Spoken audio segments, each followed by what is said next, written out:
লিস্টের নাম নিয়েছে কী করে বলবো, আমি ভোট তো দিয়েছি 2002 সালে তো ভোট দিয়েছি আমি। বহুবার দিয়েছি। এরম হলো কেন কী করে বলে, আমার তো একা না, আরও তো অনেক লোক রয়েছে আমার পিছনে।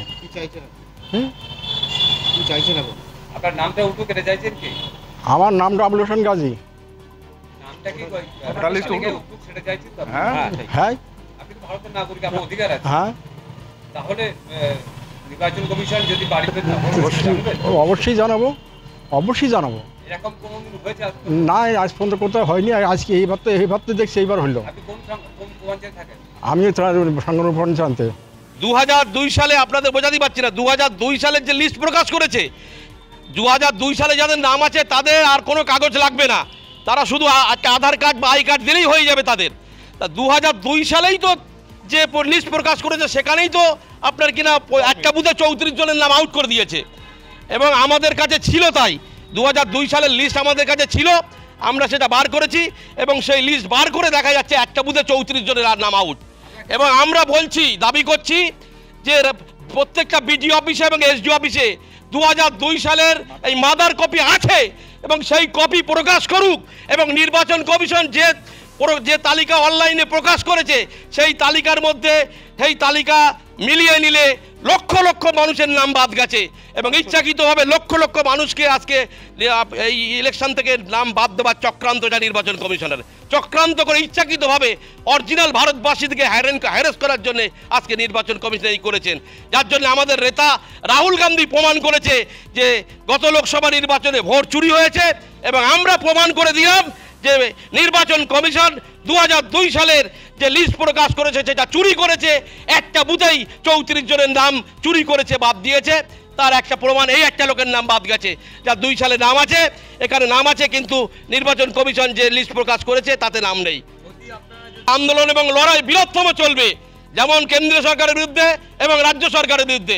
কেননা মমতা ব্যানার্জি বলেছিল 21শে জুলাই আমার গায়ে 1 ফোঁটা রক্তবিন্দু থাকতে আমি এসআইআর হতে দেব না।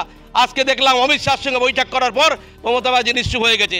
ওই সময় স্বামীর বয়সটা 18 বা বেশি ছিল কিনা, থাকে নাম আছে কিনা, যদি না থাকে তার পরবর্তী সময় নাম আছে কিনা, পরবর্তী মমতা ব্যানার্জির ব্যাপারটা দেখছে, অভিষেক ব্যানার্জি দেখতেছে ব্যাপারটা।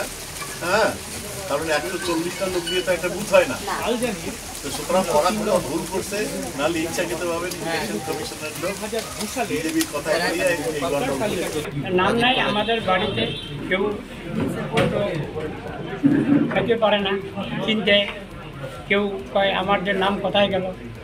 যেমন ধরুন আমার আগে এই ভোটার কার্ডটা ছিল না, আমি 3বার ভোট দিছি ফর্ম দেখে, তা এই ভোটটা করার পরে আমি ভোট দিলাম, এখন দেখা যায় আমাদের নাম নাই।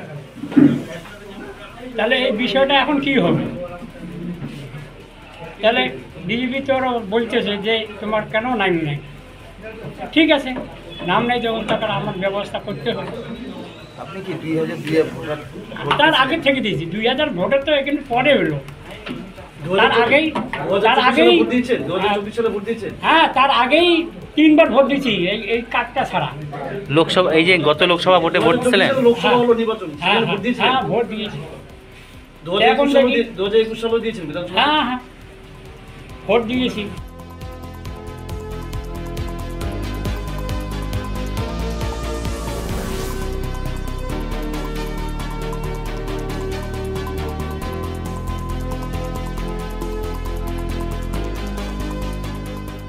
একটা আতঙ্কের পরিবেশ তৈরি করেছে নির্বাচন কমিশন। এই এসআইআর এর নাম করে তারা ভোটার তালিকায় যে নামগুলো 2002 সালে ছিল সেই নামগুলো গায়েব করে দিয়েছে।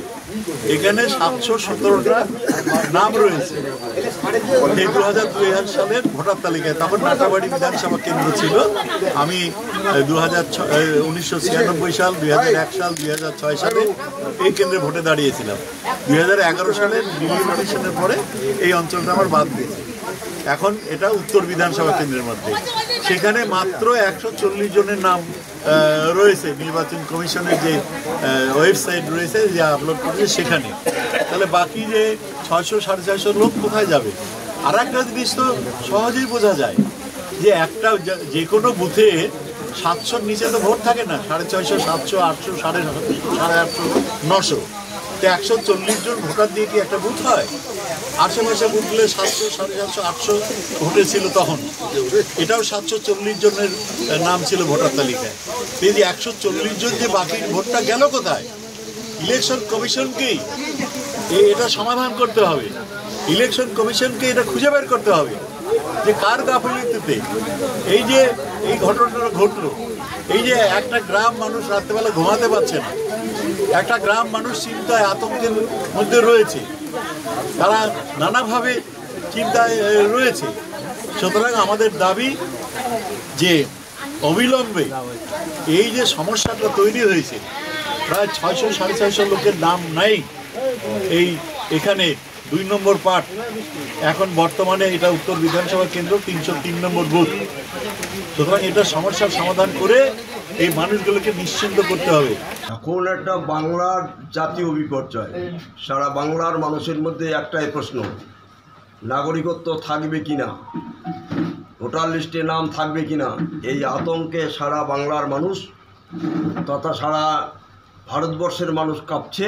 তার বেশি কম্পনটা আমাদের কুচবিহার থেকে শুরু হলো। তার কারণ মানুষের মধ্যে একটা আতঙ্ক সৃষ্টি করেছে, যেমন নোটবন্দি করার পর একটা আতঙ্ক সৃষ্টি করেছে, তেমনি SIR ঘোষণার সাথে সাথে সারা ভারতবর্ষের যে আই কার্ড, ভোটার কার্ড, সেটা বাতিল করে ফ্রিজ করে দিয়েছে। তাই ভোটার কার্ডের আর গুরুত্ব নেই। স্বাভাবিকভাবে নোটবন্দির মতো অবস্থা আজকে একটা তৈরি হয়েছে।